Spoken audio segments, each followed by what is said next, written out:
बोला शुरू कर।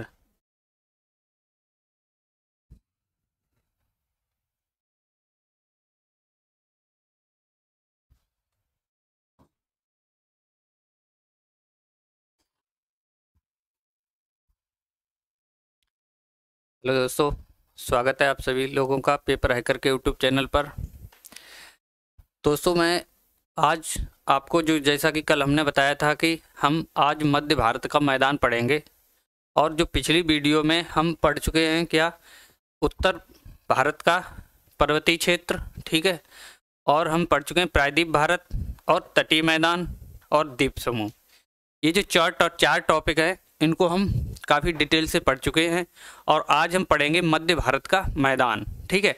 और मध्य भारत के मैदान में हम जानेंगे आपको कि जो मध्य भारत है यहाँ पर किस प्रकार की मिट्टी पाई जाती है, ठीक है। और इसमें जो नदियाँ हैं, ठीक है, नदियाँ हैं, उनके जो नदियाँ जब पर्वत से निकलती हैं तो वो किन किन क्षेत्रों से गुजरती हैं, ठीक है। चलिए तो हम सबसे पहले हेडिंग डालेंगे मध्य भारत का मैदान। मध्य भारत का मैदान।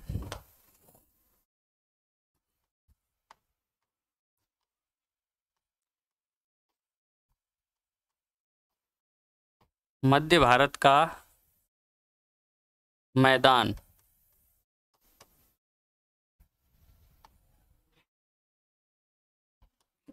जब हमने आपको बताया था कि जो भारत है उसको हम 5 भागों में, हमने भौगोलिक विभाजन इसका 5 भागों में किया है। उनमें से हम 4 भाग पढ़ चुके हैं और आज हम पढ़ेंगे मध्य भारत का मैदान, ठीक है। तो इसमें सबसे पहले हम जानेंगे ये कहाँ पर है। तो जो पर्वतीय क्षेत्र है ऊपर का और उसके नीचे और प्रायद्वीपीय भारत के बीच का जो मैदान है उसे मध्य भारत का मैदान कहते हैं। और इसे हम तराई क्षेत्र भी कहते हैं, ठीक है, तराई क्षेत्र भी कहते हैं। तो सबसे पहले देखेंगे कि इसमें कितने भाग हैं। तो लिखेंगे इसे, चलिए इसे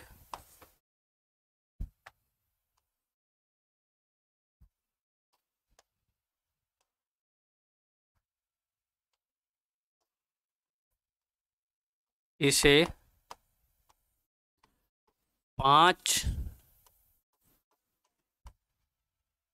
इसलिए इस तरीके से लिखे, इसके 5 भाग हैं। लिखें इसके 5 भाग हैं। कौन कौन से 5 भाग हैं देखेंगे। तो सबसे पहले कौन सा क्षेत्र पड़ता है, भाबर क्षेत्र, ठीक है। भाबर क्षेत्र। भाबर क्षेत्र के बाद दूसरा पड़ेगा तराई क्षेत्र। तराई क्षेत्र। और तराई क्षेत्र के बाद तीसरा हम पढ़ेंगे इसमें खादर क्षेत्र। चौथा पढ़ेंगे बांगर क्षेत्र।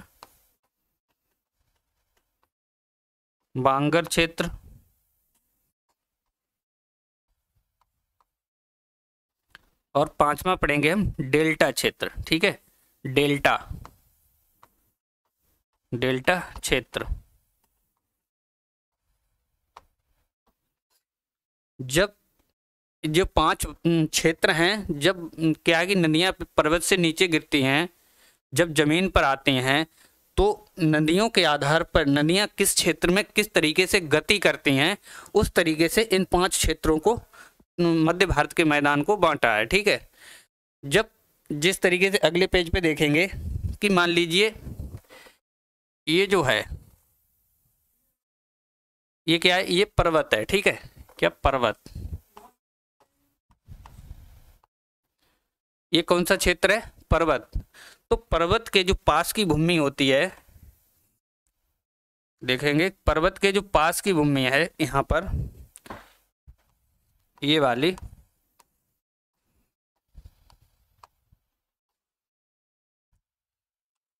ठीक है।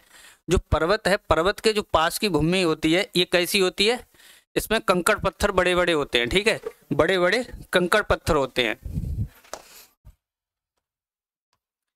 तो इस क्षेत्र को जो बोला जाता है इसे कहते हैं भावर क्षेत्र, भावर, भावर क्षेत्र। भावर क्षेत्र क्वेश्चन बनता है, भावर क्षेत्र कहाँ पर है, तो आपका आंसर होगा पर्वत के तलहटी में, ठीक है, या पर्वत के समीप वाली जो नजदीक वाला क्षेत्र होता है उसे हम भावर क्षेत्र कहते हैं। इस क्षेत्र में बड़े बड़े कंकड़ पत्थर पाए जाते हैं, ठीक है। इनके बारे में एक एक लाइन लिखेंगे, अभी आप डायग्राम पे ही समझेंगे, ठीक है। चलिए उसके बाद यहाँ पर जो भावर क्षेत्र है, भावर क्षेत्र के ही नजदीक में जो क्षेत्र होता है उसे हम कहते हैं तराई क्षेत्र, ठीक है। कौन सा क्षेत्र, तराई,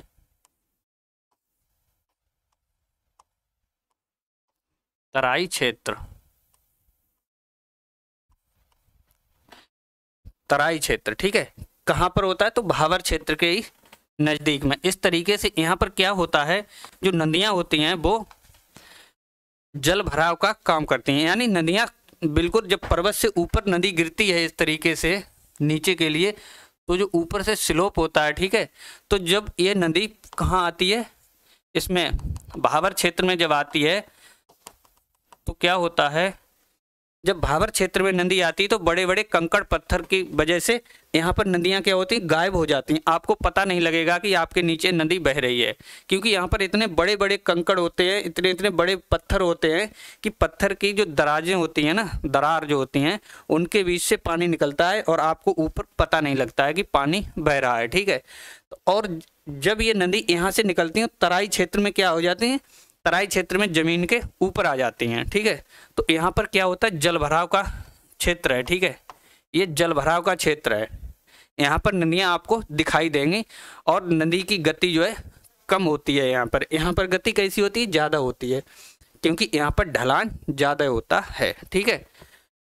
जब नदी आगे बढ़ती है, तराई क्षेत्र से निकलती है, तो यहाँ पर जो नदी होती है ना, नदी के पास वाला क्षेत्र किस कलर से बना है, चलिए इससे बना रहे हैं। जो नदी के पास वाला क्षेत्र होता है ना, यहाँ पर इसी तरीके से देखिए, इस तरीके से ये नदी तो आगे बढ़ रही है, ठीक है, ये वाली नदी आगे बढ़ रही है, इसमें ये क्या, ये पानी जो है नदी का आगे बढ़ रहा है, ठीक है। तो इसके जो पास वाला क्षेत्र होता है ये वाला, यहाँ पर क्या होता है, जो यहाँ पर वनस्पतियां पाई जाती हैं, ये वाला क्षेत्र नदी के दोनों तरफ, इसे हम बोलते हैं खादर क्षेत्र। कौन सा क्षेत्र, खादर, खादर क्षेत्र, खादर क्षेत्र। आप समझ पा रहे होंगे कि मान लीजिए आपके पास में कोई नदी है, आप इमेजिन करें कि आपके पास, आपके नज़दीक में कोई नदी है, तो जो नदी है आपने देखा होगा जैसे गंगा नदी है, ठीक है, तो जो गंगा नदी है उसके 1 किलोमीटर एरिया तक, 1 किलोमीटर या 1.5 किलोमीटर जहाँ तक बाढ़ का क्षेत्र है, ठीक है, वहाँ तक के क्षेत्र को क्या कहते हैं, खादर क्षेत्र। नदी के दोनों तरफ, क्योंकि बाढ़ का पानी इधर भी आ जाता है और उधर भी जाता है, ठीक है, तो दोनों तरफ का जो क्षेत्र है इसे हम कहते हैं खादर क्षेत्र। और ऐसा क्षेत्र जहाँ पर बाढ़ नहीं पहुँचती है, ठीक है, ऐसा क्षेत्र जहाँ पर बाढ़ नहीं पहुँचती है, मान लीजिए यहाँ पर ये वाला क्षेत्र, क्योंकि अब मान लीजिए 5 किलोमीटर दूर तक तो बाढ़ नहीं पहुंच जाएगी, ठीक है, तो जो जहां बाढ़ नहीं पहुंचती है उस क्षेत्र को कहते हैं हम बांगर क्षेत्र या बांगर, बांगर, बांगर क्षेत्र, ठीक है। खादर क्षेत्र बहुत ही उपजाऊ भूमि होती है, खादर क्षेत्र की, बांगर क्षेत्र की इतनी उपजाऊ भूमि नहीं होती है, क्योंकि यहाँ पर प्रति बरस, ठीक है, यहाँ पर प्रति वर्ष जो है बाढ़ का पानी पहुँचता है, जिससे मिट्टी में नाइट्रोजन आदि की अधिकता ज़्यादा हो जाती है, ठीक है। और यहाँ पर कई सालों से बाढ़ का पानी नहीं पहुँचा है या फिर आगे पहुँचता भी नहीं है, ठीक है। यहाँ पर सिंचाई का मात्र एक साधन होता है, सिंचाई नलकूपों द्वारा या नहरों द्वारा, ठीक है। और यहाँ पर क्या, नदियों के आसपास का क्षेत्र, ठीक है, नदियों के आसपास का क्षेत्र जो है वो खादर क्षेत्र में आता है, ठीक है।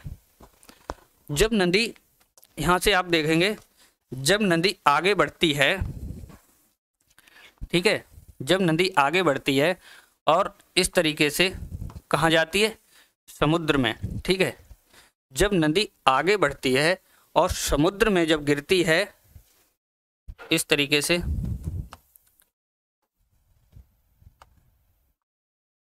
तो जो नदी है, नदी के बीच में कैसी आकृति बनती है, त्रिभुजाकार। तो जो नदी है इसके बीच में यहाँ पर क्या होता है, इस तरीके से,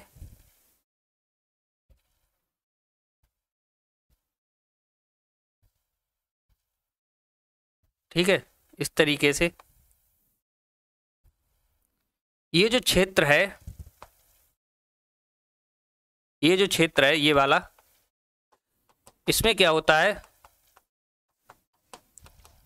नदियों द्वारा जो मिट्टी काट के लाई जाती है, जो ये वाला क्षेत्र है त्रिभुजाकार क्षेत्र है, इसमें क्या होता है, जो नदियों द्वारा मिट्टी काट के लाई जाती है और यहाँ पर समुद्र के किनारे उस मिट्टी को नदियाँ क्या करती हैं, छोड़ती रहती हैं, क्योंकि अशुद्धियाँ जल्दी पानी में बैठने लगती हैं, ठीक है। तो यहाँ पर क्या होता है, मिट्टी कंकड़ पत्थर धीरे धीरे बैठते रहते हैं, तो कई सालों बाद यहाँ पर किस क्षेत्र का निर्माण होता है, डेल्टा क्षेत्र का। जैसे आप कभी गए होंगे, अगर आप समुद्र के किनारे गए हो तो वहाँ देखा होगा आपने, या फिर कोई भी नदी से दूसरी नदी मिलती है तो वहाँ पर एक टापू जैसा क्षेत्र बन जाता है, छोटा मोटा, ठीक है। तो ऐसे क्षेत्र को क्या कहते हैं, डेल्टा क्षेत्र, जो कहाँ पर, नदियों के मुहाने पर बनता है, ठीक है, डेल्टा क्षेत्र। जो डेल्टा क्षेत्र है वो कहाँ बनता है, नदियों के मुहाने पर बनता है। कैसे बनता है, तो नदी के द्वारा कंकड़ पत्थर लाने की वजह से, यानी अवसादों के जमाव से। दूसरे शब्दों में कह सकते हैं कि डेल्टा का निर्माण नदी के द्वारा काटकर अवसादों को लाकर एक समुद्र के मुहाने पर छोड़ देते हैं, जिससे वहाँ पर किसका निर्माण होता है, डेल्टा का निर्माण होता है, ठीक है।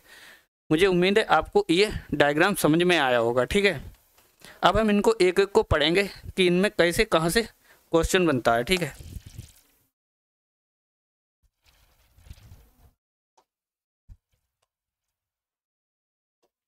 क्वेश्चन कैसे बनेगा,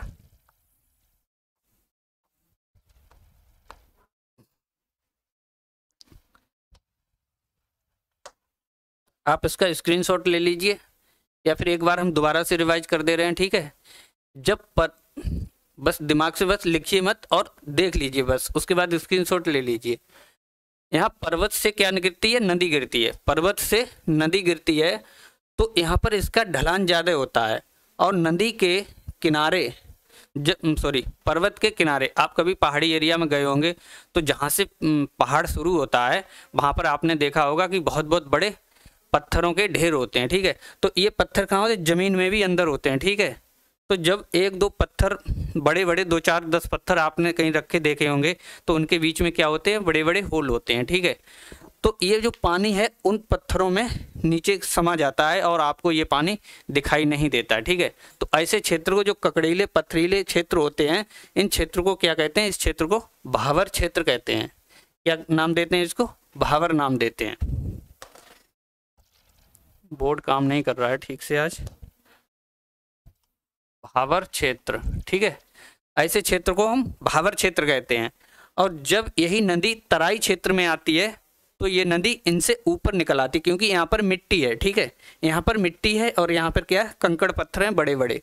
तो जब इन तराई क्षेत्र में आकर ये नदी जमीन के ऊपर आ जाती है, ठीक है। और नदी जब आगे बढ़ती है तराई क्षेत्र से, तो यहाँ पर ये जो है जलभराव वाला एरिया, दलदली क्षेत्र होता है, ठीक है, ये दलदली क्षेत्र होता है। जब नदी आगे बढ़ती है तो नदी के जो समीप जो एरिया होता है, जहाँ तक नदी की प्रतिवर्ष बाढ़ पहुँचती है, उस क्षेत्र को कहते हैं हम खादर क्षेत्र, ठीक है। और जहाँ तक नदी की बाढ़ नहीं पहुँचती है उस क्षेत्र को हम कहते हैं बांगर क्षेत्र। क्या नाम देते हैं, बांगर क्षेत्र। और जब नदी समुद्र के मुहाने पर पहुँचती है तो ये जो पहाड़ों से अवसादों का कटाव करके ला रही है, ये सभी अवसादों को समुद्र के मुहाने पर छोड़ देती है। और जब समुद्र के मुहाने पर अवसादों को छोड़ती रहती है तो एक दिन क्या होता है कि ये टापू नुमा आकृति बन जाती है, ठीक है। कैसी होती है, त्रिभुजाकार आकृति होती है। और इस आकृति को क्या नाम देते हैं, डेल्टा नाम देते हैं। ठीक है, मुझे उम्मीद है आपको ठीक से समझ में आया होगा। चलिए आप इसको स्क्रीनशॉट लीजिए, उसके बाद हम इसके बारे में थोड़ा लिख लेंगे। हेडिंग डालेंगे भाबर क्षेत्र। क्या भाबर?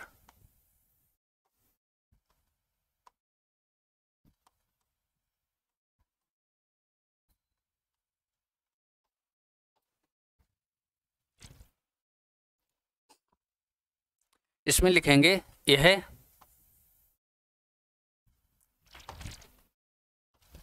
पर्वत के नजदीक का क्षेत्र है।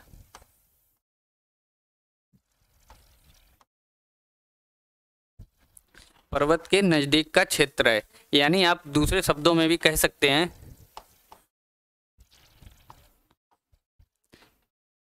यह क्षेत्र, यह पर्वत की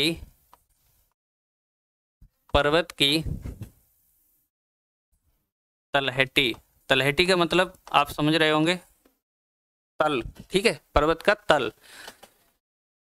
तलहटी के आसपास लगभग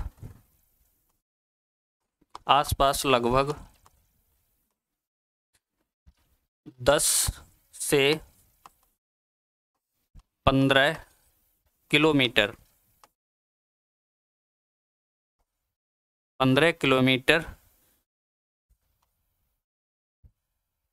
का क्षेत्र है।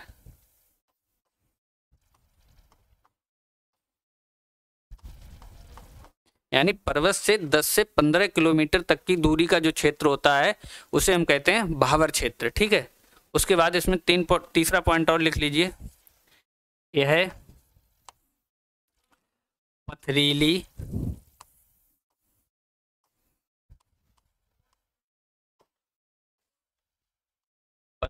जमीन है।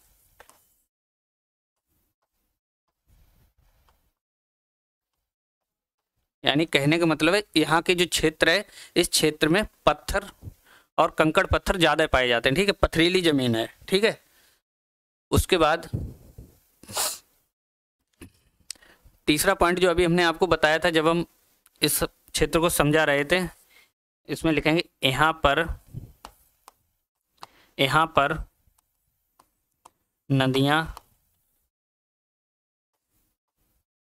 नदियाँ गायब हो जाती हैं। गायब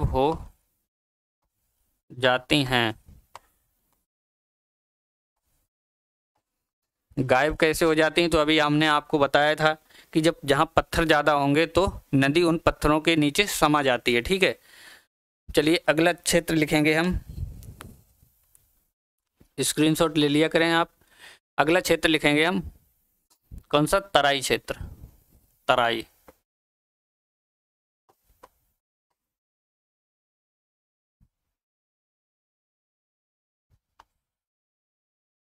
क्षेत्र में कुछ पॉइंट लिख लीजिए। यह पहला पॉइंट लिखेंगे, यह दलदली क्षेत्र है।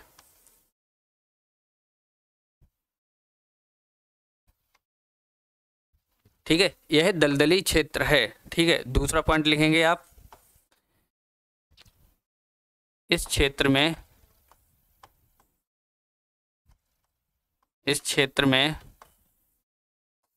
जल भराव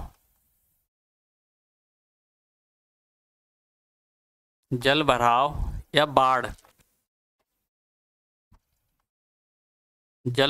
बाढ़ की स्थिति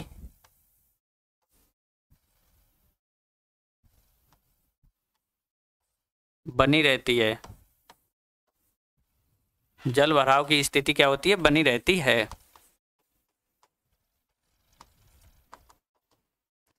यानी जो तराई वाला क्षेत्र है यहाँ पर क्या होता है, नदियाँ जब स्लोप से आती हैं और ज़मीन के ऊपर हो जाती हैं और यहाँ पर ढलान होता नहीं है, ठीक है, स्लोप कम होता है, इसलिए नदियाँ क्या होती हैं अपने जल को यहीं पर जल भराव की स्थिति बनती है। यह सबसे निचला है, भारत में सबसे निचला क्षेत्र होता है, ठीक है। तो चारों तरफ से पानी यहाँ पर भरने लगता है, ठीक है।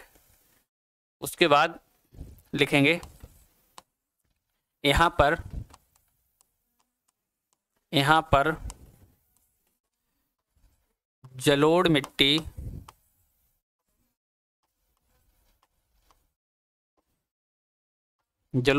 पाई जाती है।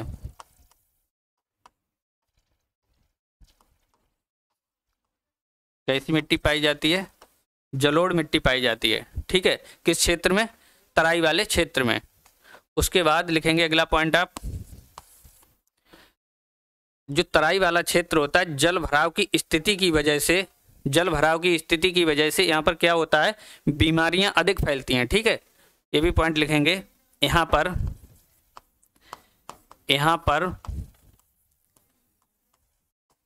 बीमारियां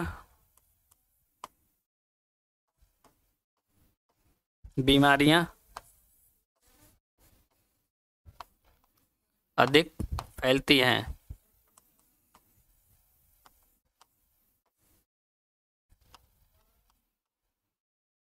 बीमारियां अधिक फैलती हैं। कैसी बीमारियां? जैसे एग्जाम्पल में मलेरिया है, क्योंकि यहाँ पर जल भराव होता है तो क्या मच्छर उत्पन्न होते हैं। मलेरिया, डेंगू, टाइफाइड, इस टाइप की बीमारियां अधिक फैलती हैं, क्योंकि ये बीमारियां किससे होती हैं? मच्छर से या फिर दूषित जल से, ठीक है, हैजा, इस तरीके की बीमारियां। और यहाँ पर क्या होता है, पानी का जल भराव होता है, ठीक है। तीसरा पॉइंट, पांचवा पॉइंट लिखेंगे, इस क्षेत्र में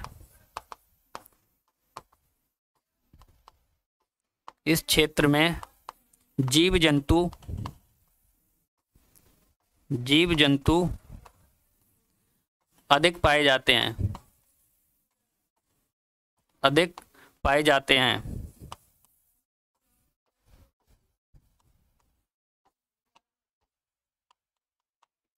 यहाँ पर सभी प्रकार के जीव जंतु पाए जाते हैं, जैसे आप जितेंद्र टाइप के भी, ठीक है, और अन्य जीव जंतु। और यहाँ पर क्या होती है, आबादी ज़्यादा होती है। क्यों?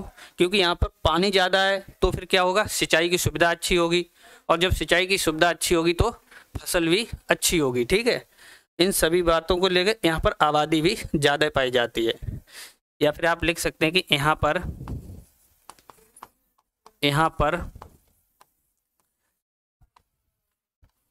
फसल का उत्पादन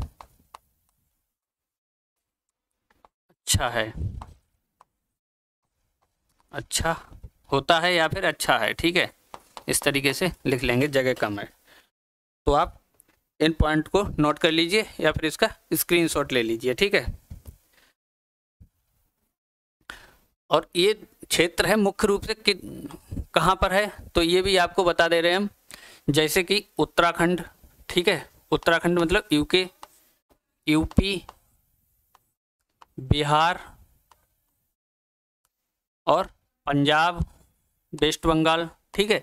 मुख्य रूप से ये जो क्षेत्र है, पंजाब भी आप कह सकते हैं, पंजाब बल्कि पूरा पंजाब भी नहीं है, ना पूरा उत्तराखंड है, ठीक है, बल्कि ये जो मुख्य क्षेत्र है इनमें कौन सा, तराई क्षेत्र का विस्तार है, ठीक है। थोड़ा बहुत मध्य प्रदेश, झारखंड, छत्तीसगढ़, ये सभी किस क्षेत्र में आते हैं, तराई क्षेत्र में आते हैं, ठीक है। आप इसको स्क्रीनशॉट ले लीजिए। उसके बाद देखते हैं अगला क्षेत्र हम डालेंगे, आप हेडिंग डालेंगे खादर क्षेत्र। खादर क्षेत्र,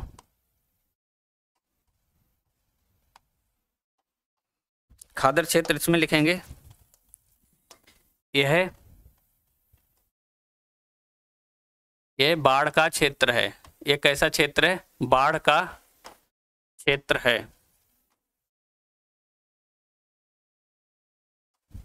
ये कैसा क्षेत्र है? तो बाढ़ का क्षेत्र है। बाढ़ का क्षेत्र कैसे है कि अभी आपको हमने बताया कि ये कहाँ पर है, नदियों के पास में है। ठीक है, यहाँ पर कौन सी यहाँ पर क्या होता है, नदियाँ गुजरती हैं। चलिए आपको यहाँ पर डायग्राम बना के दिखाते हैं। मान लीजिए ये क्या है, नदी का जल है।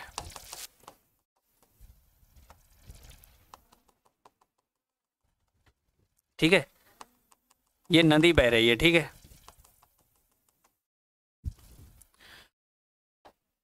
और इसके जो पास की जो भूमि है ये वाली जो भूमि है,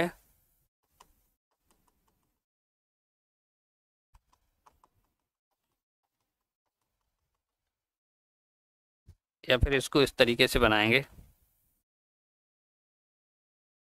चलिए ठीक है, ये क्या है, ये नदी बह रही है। ठीक है, तो इसके जो यहाँ तक का जो क्षेत्र है पास वाला, दोनों तरफ, ठीक है, नदी के नज़दीक का जो दोनों तरफ का क्षेत्र है, इस क्षेत्र को हम क्या कहेंगे,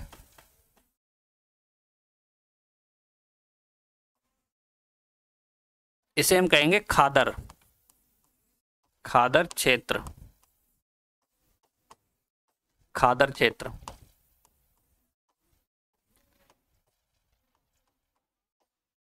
क्या कहेंगे, इसे हम कहेंगे खादर क्षेत्र।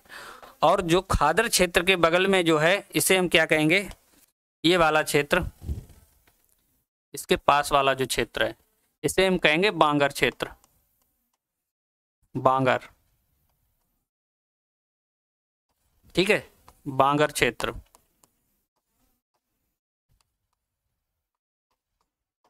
आप इस डायग्राम के द्वारा समझ सकते हैं।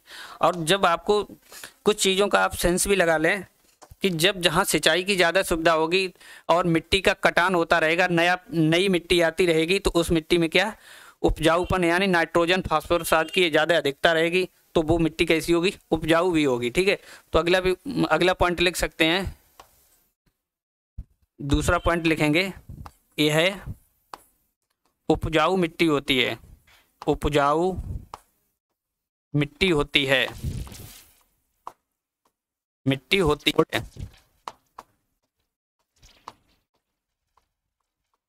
ठीक है, इसको एक दूसरा नाम भी देते हैं, वो भी लिखेंगे कि इस मिट्टी को इस तरीके से लिखेंगे, इस मिट्टी को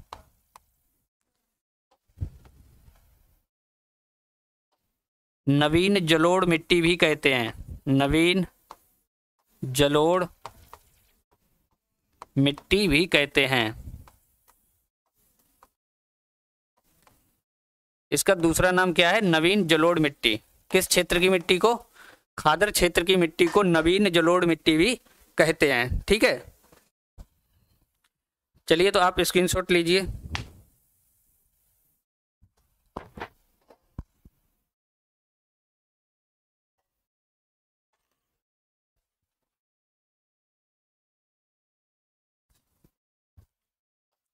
अगली हेडिंग डालेंगे आप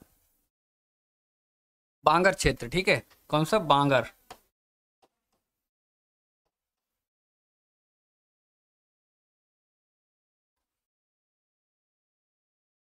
इसमें लिखेंगे पहला पॉइंट, यह है पुरानी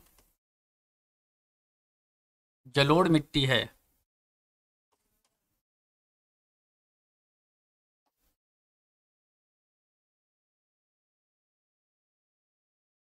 ये कैसी है, ये पुरानी जलोढ़ मिट्टी है। दूसरा पॉइंट लिखेंगे आप, यह मिट्टी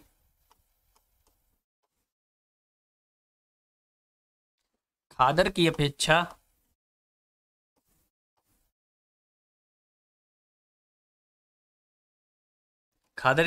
क्या होती है, कम उपजाऊ होती है।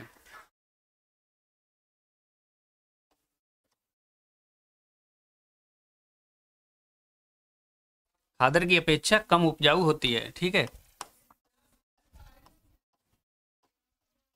क्षेत्र तो हमने आपको बता ही दिया डायग्राम के माध्यम से, तो आप वहां से उसको आप एक अनुमान भी लगा सकते हैं कि जो मिट्टी, मतलब जो क्षेत्र नदियों से दूर का है, तो वो क्षेत्र का वहाँ पर बाढ़ कम पहुँचेगी। अब जब बाढ़ कम पहुँचेगी तो सिंचाई में थोड़ी बहुत असुविधा भी रहेगी, और वहाँ की मिट्टी भी कैसी होगी, कम उपजाऊ होगी, क्योंकि जिस क्षेत्र में हर वर्ष बाढ़ पहुँचती है तो वहाँ पर नई मिट्टी पहुँचती रहती है। ठीक है, पुरानी मिट्टी के ऊपर नई मिट्टी नदियाँ डालती रहती हैं और नई मिट्टी में नाइट्रोजन, फास्फोरस आदि की अधिकता होती है, तो उर्वरक की कम जरूरत पड़ती है। बिना उर्वरक के ही वहाँ की मिट्टी बहुत ही ज़्यादा उपजाऊ होती है। ठीक है,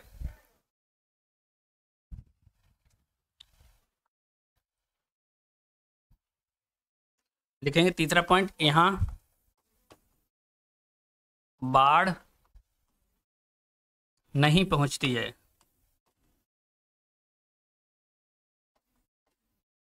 यहाँ बाढ़ नहीं पहुंचती है।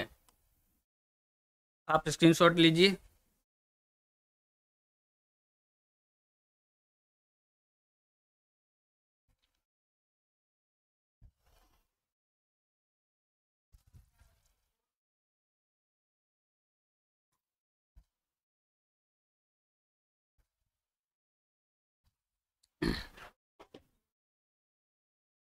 उसके बाद हम देखेंगे अब अगला टॉपिक, अपवाह तंत्र के बारे में पढ़ेंगे, यानी नदियों के बारे में। ठीक है, अपवाह तंत्र, आप हेडिंग डालेंगे अपवाह तंत्र।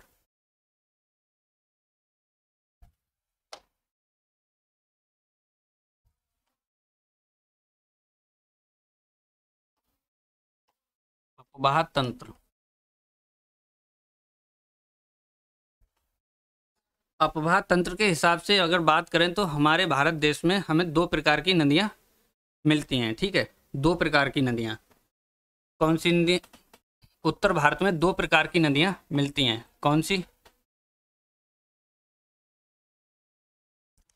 भारत में दो प्रकार की कौन कौन सी नदियाँ हैं अपवाह तंत्र के हिसाब से? एक तो हिमालयी नदियाँ, हिमालयी नदियाँ,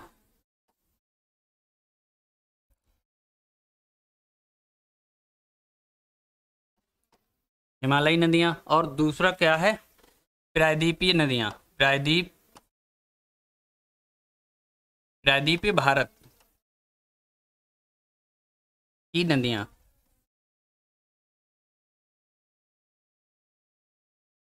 प्रायद्वीपीय भारत की नदियाँ।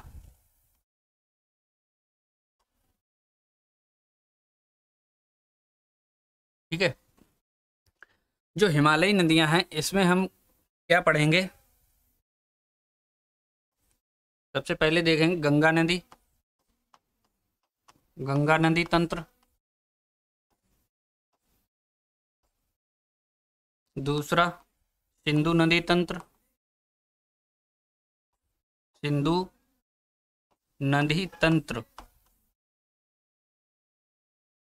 और तीसरा पढ़ेंगे हम ब्रह्मपुत्र नदी तंत्र,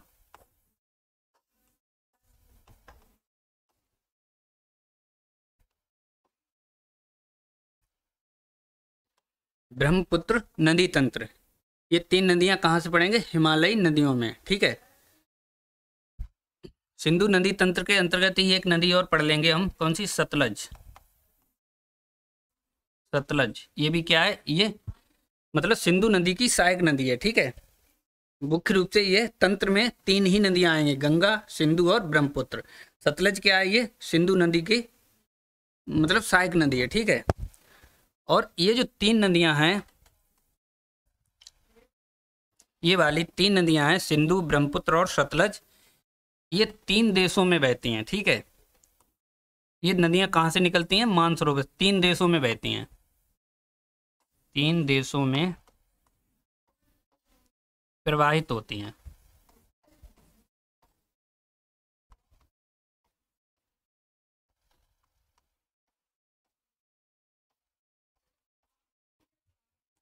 और प्रायद्वीपीय भारत में कौन कौन सी नदियां हैं? नर्मदा, ताप्ती, गोदावरी,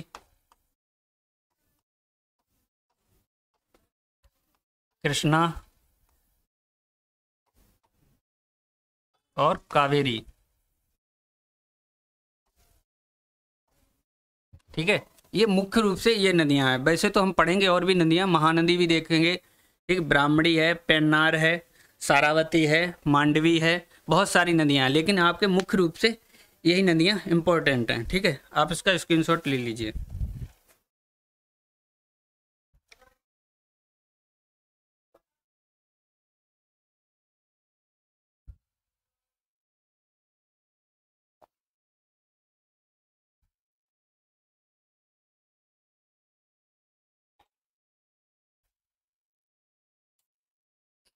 चलिए, तो आप सबसे पहले हेडिंग डालेंगे आज सिंधु नदी तंत्र। सिंधु नदी तंत्र, यहाँ पे हेडिंग डालेंगे सिंधु नदी तंत्र।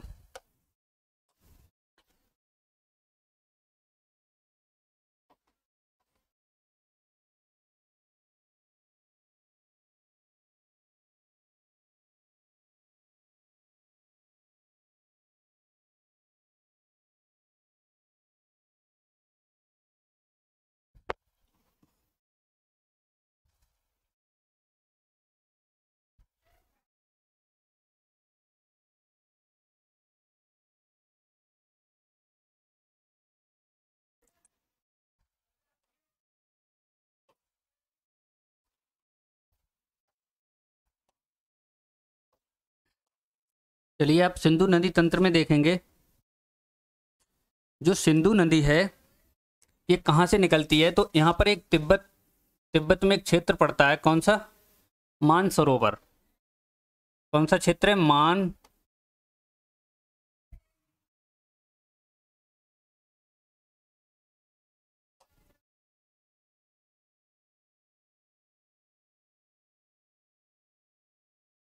मानसरोवर,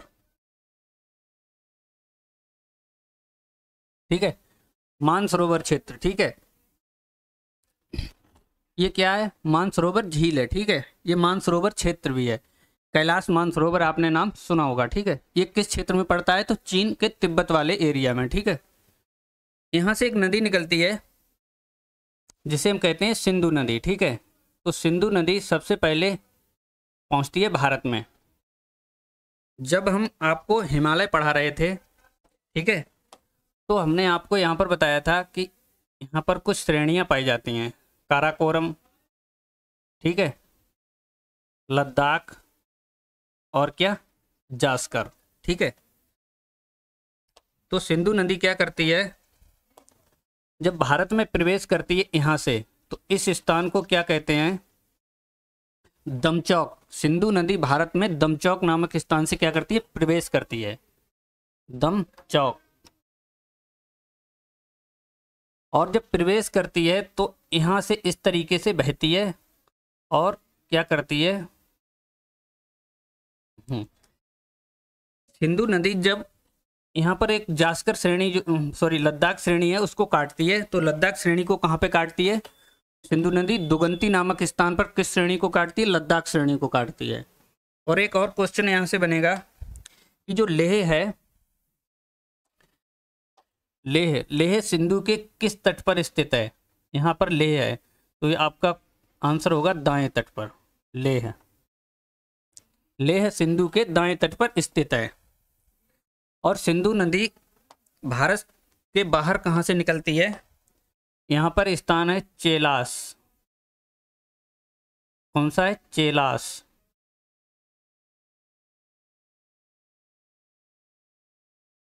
सिंधु नदी चेलास से भारत से बाहर निकलती है, यानी दमचौक नामक स्थान से भारत में प्रवेश करती है और चेलास नामक स्थान से भारत से बाहर निकल जाती है और कहाँ चली जाती है, पाकिस्तान में, ठीक है। निकलती कहाँ है, मानसरोवर से। मानसरोवर कहाँ है, तिब्बत में, ठीक है। इस तरीके से आप लिख लेंगे। उसके बाद यहाँ पर एक स्थान पड़ता है, कौन सा, अटक।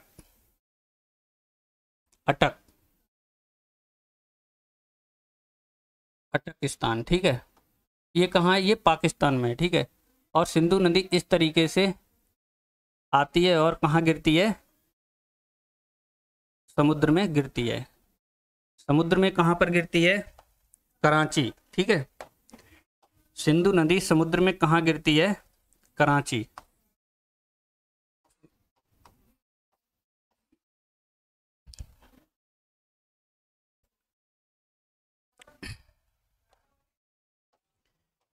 यहाँ पर एक स्थान पड़ता है मिठान कोट, ठीक है।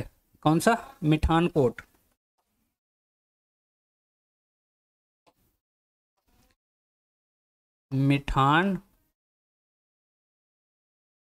मिठानकोट,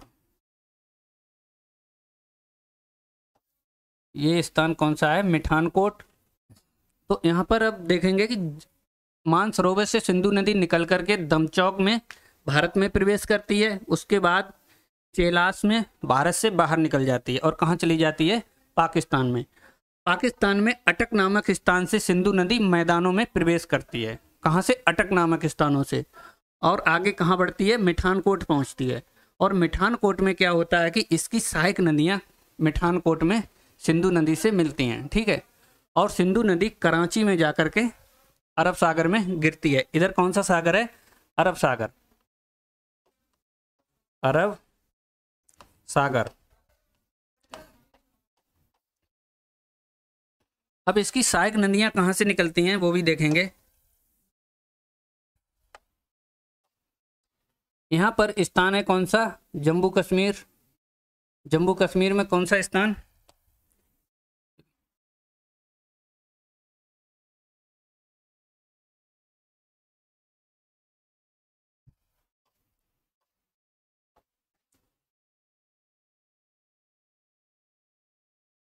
जम्मू कश्मीर में यहाँ पर एक स्थान पड़ता है जिसे हम कहते हैं शेषनाग झील। शेषनाग झील, शेषनाग झील से एक नदी निकलती है, ठीक है, इस तरीके से।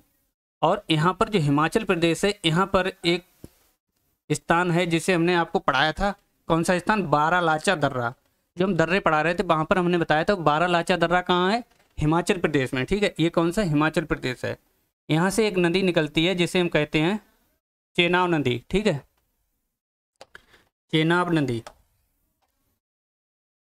ये कौन सी है? झेलम, झेलम। और ये कौन सी है? चेनाब।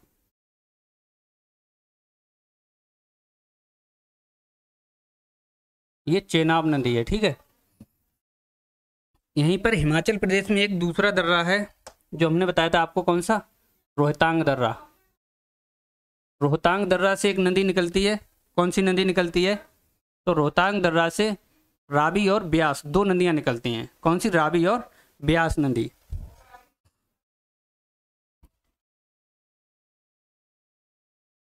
और मानसरोवर के पास से एक नदी आती है यहाँ से, कहाँ से? चेमाइंगुम ग्लेशियर से। चेमाइंगुम ग्लेशियर कहाँ पर है? जहाँ से कौन सी नदी निकलती है? सिंधु। यहाँ पर आप लिख सकते हैं चेमाइंगुम, और एक ग्लेशियर है जो मानसरोवर स्वयं। यहाँ से एक नदी निकलती है जो कहाँ जाती है? हिमाचल प्रदेश, और इस तरीके से सिंधु नदी में मिलती है।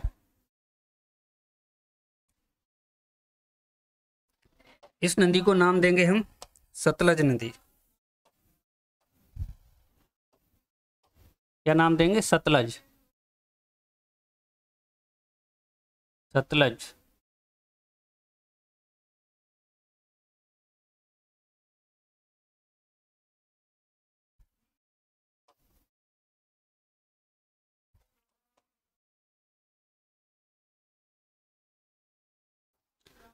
जो रोहतांग दर्रा है ये वाला, यहाँ से एक नदी निकलती है। क्या बताया अभी हमने? रावी नदी। रावी नदी किसकी सहायक नदी है? चेनाब की और सिंधु की, ठीक है। इस तरीके से ये नदी निकलती है, रेड कलर की जो बनाई है, रावी नदी। और ये किससे जुड़ती है? तो ये चेनाब नदी से जुड़ती है। किससे? चेनाब से। यहाँ पर क्या हो रहा है कि मिक्स हो रहा है थोड़ा, ठीक है। चलिए अब हम यहाँ पर नाम लिख देंगे, ये वाला है, ठीक है।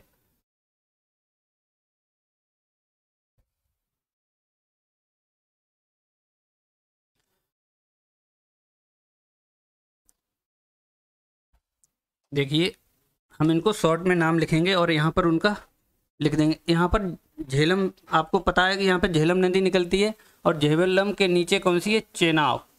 और चेनाब को हम सी से डिनोट कर रहे हैं, किससे? सी से, ठीक है। और चेनाब के नीचे कौन सी है? रावी, जिसको हम किससे आर से लिख दे रहे हैं, रावी नदी। और यहीं पर रोहतांग दर्रा से एक नदी निकलती है, ठीक है, जिसको हम क्या नाम देंगे, जिसको हम नाम देंगे ब्यास नदी। क्या नाम देंगे? ब्यास नदी। इसको हम किससे लिख देंगे? बी से, ठीक है, ब्यास नदी। यहाँ पर आप देख लीजिए,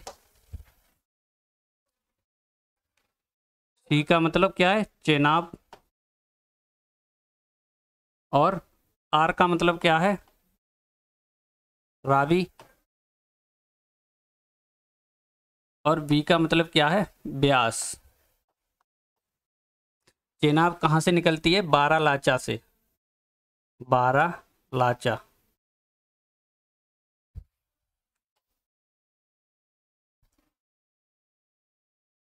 बारालाचा दर्रा से, ठीक है, बारालाचा दर्रा। और रावी कहाँ से निकलती है? रोहतांग। रोहतांग दर्रा। और ब्यास भी कहाँ से निकलती है? रोहतांग दर्रे से, ठीक है। ये जो रावी और ब्यास नदियाँ रोहतांग दर्रे से निकलती हैं, और बारालाचा दर्रे से कौन सी नदी निकलती है? चेनाब नदी निकलती है, ठीक है। और झेलम नदी, झेलम शेषनाग झील से, शेषनाग।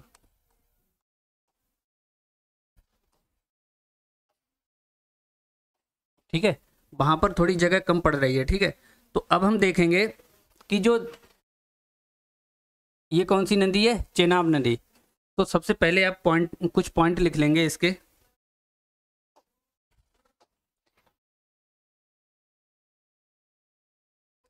झेलम नदी जो इससे मिलती है, किससे? चेनाब नदी से। तो कहाँ पर मिलती है? झुंग नामक स्थान पर। कौन सा स्थान? ये झुंग, ठीक है। इन सभी को हम पॉइंटों में लिख लेंगे। चलिए, सिंधु नदी तंत्र में सबसे पहले पॉइंट लिखेंगे हम इसकी लंबाई। लंबाई क्या है? लंबाई लिखेंगे 2800 किलोमीटर। लंबाई लिखेंगे 2800 किलोमीटर।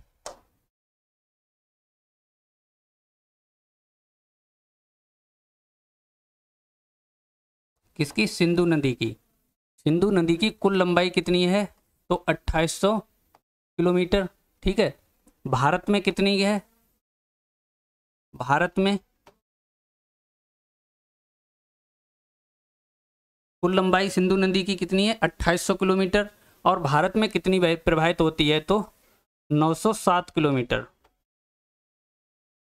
सिंधु नदी 907 किलोमीटर भारत में प्रवाहित होती है। दूसरा लिखेंगे उद्गम।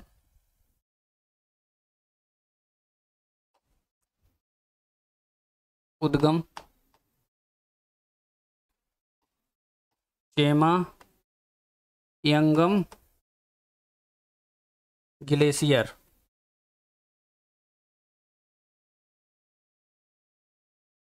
चेमा यंगम ग्लेशियर, ब्रैकेट में लिख लेंगे मानसरोवर।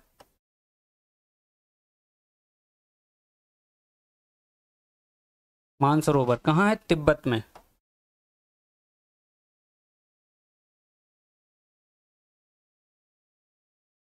जो चेमाइंगम ग्लेशियर है, इससे कौन सी नदी निकलती है? सिंधु नदी। कितनी लंबाई? 2800। और 907 किलोमीटर कहाँ बहती है? भारत में बहती है, ठीक है। और मोहाना कहाँ बनाती है? मोहाना का मतलब कहाँ गिरती है, ठीक है। मोहाना है इसका अरब सागर में।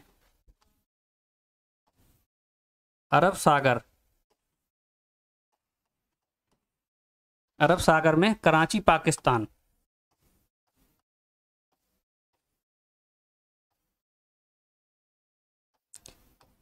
सिंधु नदी कहाँ गिरती है? तो अरब सागर में, कराची पाकिस्तान में गिरती है, ठीक है। अब थोड़े पॉइंट वाइज लिखेंगे और कि दमचौक से भारत में प्रवेश करती है।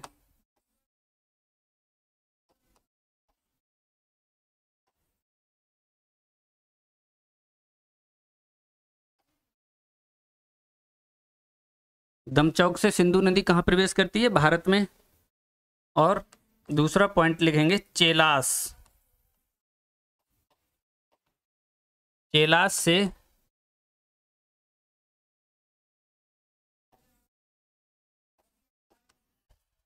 भारत से बाहर निकलती है। बाहर निकलती है यानी कहाँ? पाकिस्तान में प्रवेश करती है। चेलास नामक स्थान से भारत से बाहर निकलती है। ठीक है, अगला पॉइंट लिख लेंगे सिंधु नदी अटक से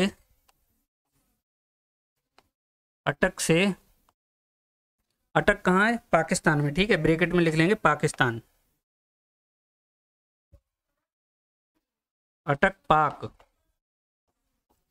जो अटक है ये कहाँ, ये शहर कहाँ पड़ता है? पाकिस्तान में। ठीक है, तो ये अटक पाकिस्तान से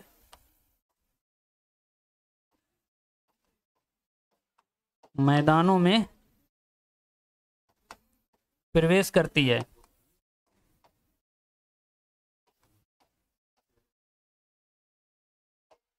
मैदानों में प्रवेश करती है।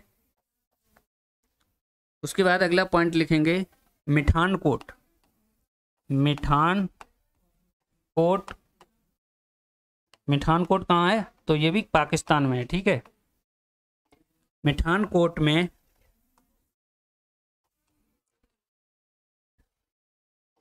पंचमुख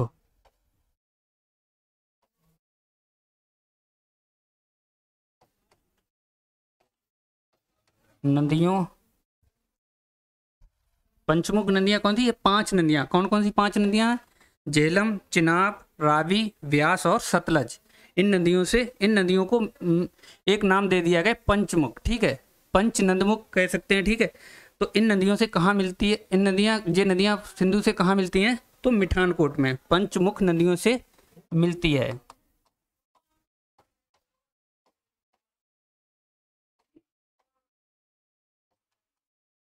ठीक है, यहाँ पर या फिर आप इस तरीके से लिख लेंगे पंचमुख में कौन सी है? झेलम, चेनाब, रावी और कौन सी? ब्यास। ये सभी नदियाँ किस में आएंगी? पंचमुख में। ठीक है, ये 5 नदियाँ कहाँ हैं? झेलम, चिनाब, रावी, ब्यास और सतलज। ये 5 नदियों के समूह को कहते हैं पंचमुख। ठीक है, इसीलिए इन्हीं नदियों के नाम पर पंजाब राज्य का भी नाम पड़ा है। ठीक है, चलिए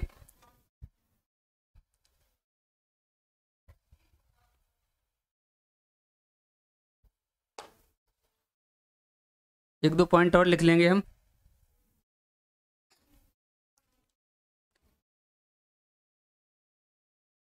लेह शहर है जो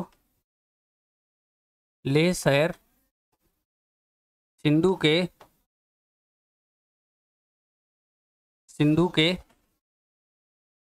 दाएं तट पर है। दाएं तट पर। ये भी क्वेश्चन पूछा जाता है कि लेह जो शहर है ये सिंधु के किस तट पर बसा है। ठीक है, उसके बाद देखेंगे कि सिंधु की ये सभी नदियां कहाँ? बाएं तरफ से मिलती हैं। ठीक है, और सिंधु की एक नदी है जो भारत में ही है जो दाएं तरफ से मिलती है, उसे हम कहते हैं सियोक नदी। ठीक है, सियोक नदी। पॉइंट लिखेंगे सियोक नदी। सियोक नदी कैरिस नामक स्थान पर, कैरिस स्थान पर सिंधु से मिलती है।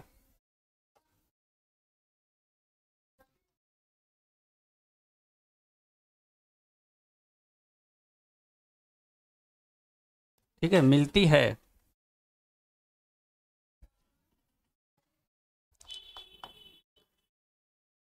एक नदी है जिसका नाम है नुब्रा नदी। नुब्रा नदी भी सियोक नदी की सहायक नदी है। ठीक है, तो आप लिखेंगे नुब्रा नदी जो है, यहाँ से भी क्वेश्चन कभी कभी पूछ लिया जाता है। नुब्रा नदी सियाचिन ग्लेशियर से निकलती है। सियाचिन ग्लेशियर, सियाचिन ग्लेशियर से निकलती है। जब आप सियाचिन जाएंगे तो आपको नुब्रा नदी घाटी को पार करना पड़ेगा, ठीक है।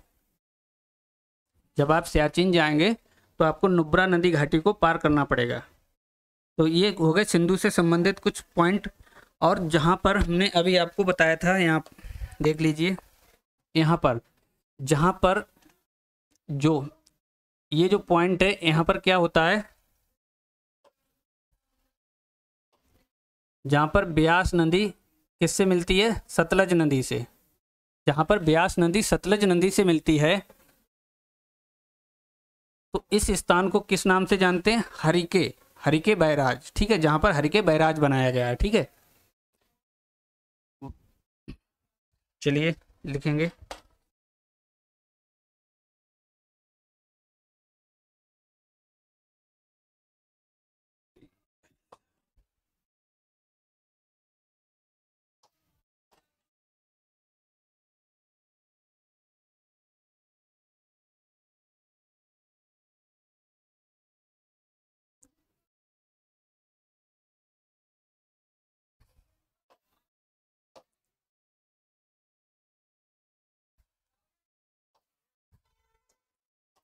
ये कौन सी है, ये सतलज नदी, सतलज यहाँ पर लिख लेंगे, सतलज, ठीक है। और यहाँ पर जो स्थान है इसे कहते हैं हरिके,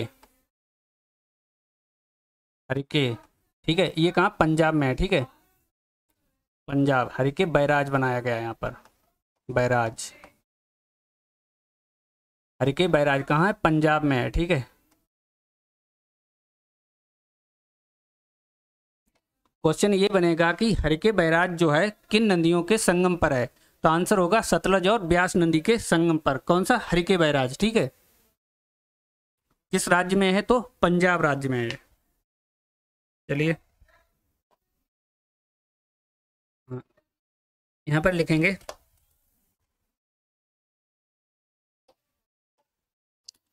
हेडिंग डाल लेंगे हरिके बैराज।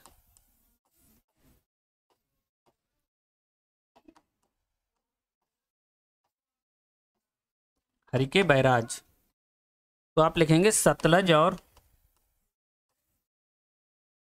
सतलज प्लस ब्यास,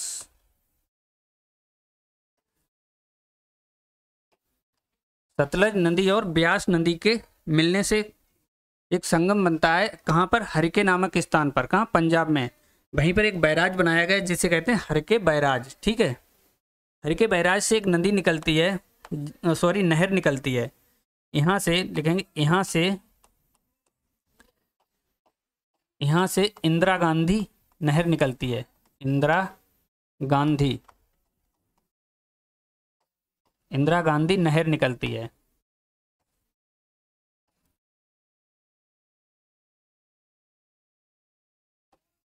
इंदिरा गांधी नहर कहाँ से निकलती है, तो हरिके बैराज से निकलती है। अगला इसी में लिखेंगे, यह भारत की, इस तरीके से लिखेंगे, भारत की सबसे बड़ी नहर है, भारत की सबसे बड़ी नहर है। और इससे क्या होता है,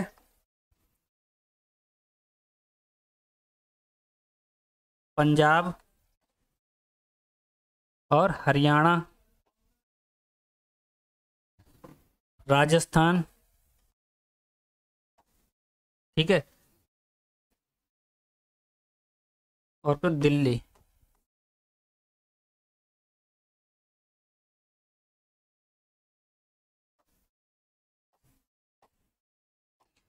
इन क्षेत्रों में क्या होता है, इससे सिंचाई की सुविधा, सिंचाई, नहर से क्या होता है, सिंचाई, नहर से सिंचाई होती है, ठीक है। तो ये इंदिरा गांधी नहर, क्वेश्चन बनेगा कि भारत की सबसे बड़ी नहर, आप कहेंगे इंदिरा गांधी नहर। इंदिरा गांधी नहर कहाँ से निकलती है, हरिके बैराज से। हरिके बैराज किन दो नदियों का संगम है, ब्यास और सतलज नदी का, ठीक है। उसके बाद चलिए और देख लीजिए, सतलज नदी डालिए, सतलज।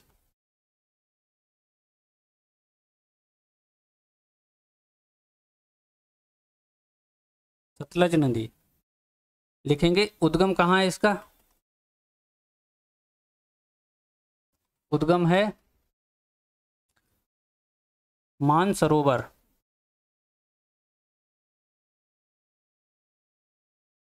सतलज नदी का उद्गम कहाँ है? मानसरोवर। अगला लिखेंगे सिंधु की सहायक नदी। सिंधु की सहायक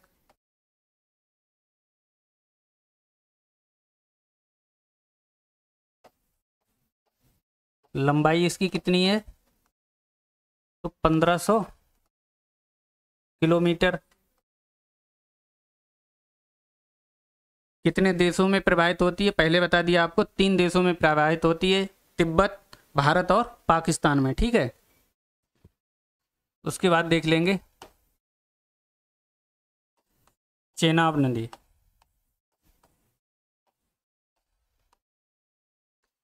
चेनाब, इसमें लिखेंगे उद्गम तो आपको बता दिया हमने, उद्गम बारालाचा।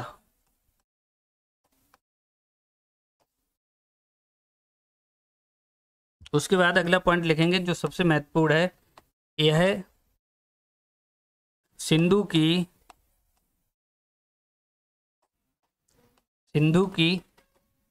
सबसे बड़ी